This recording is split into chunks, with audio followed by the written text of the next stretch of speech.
Hi friends, Mr. Gizmo here. So I have a roll bar, hard dog roll bar.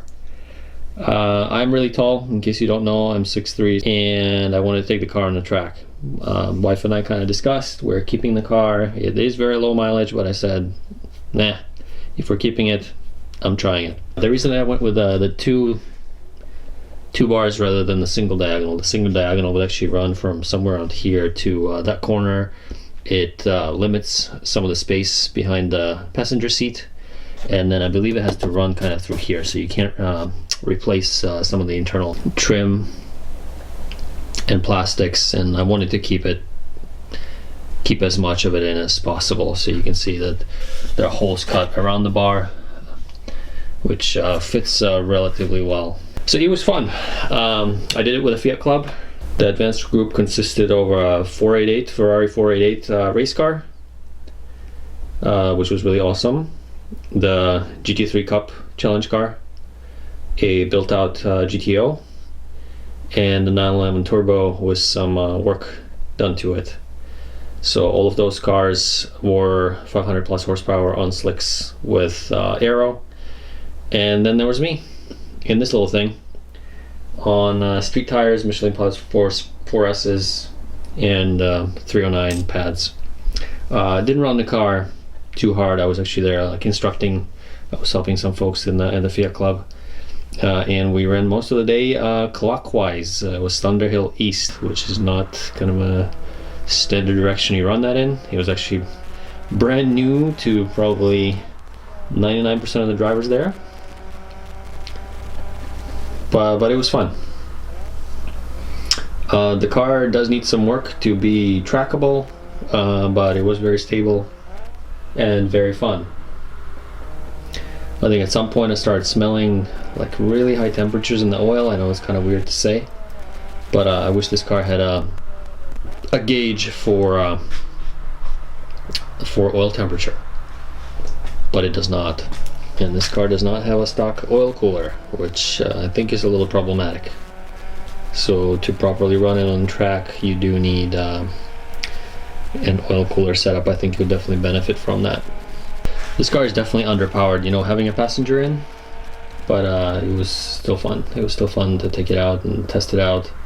I'm running a square tire setup,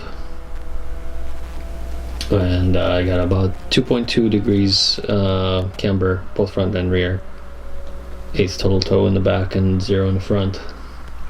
Felt stable around all the high-speed turns.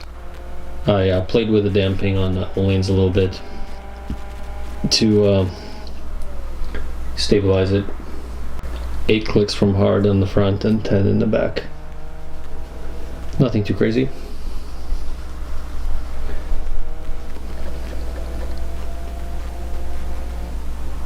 So yeah, running with the race cars was quite fun.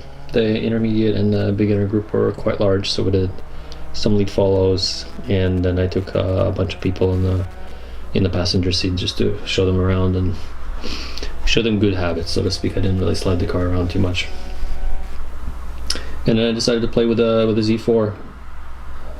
I should have apologized afterwards. I kind of came up on him a little too hard, maybe.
Bye.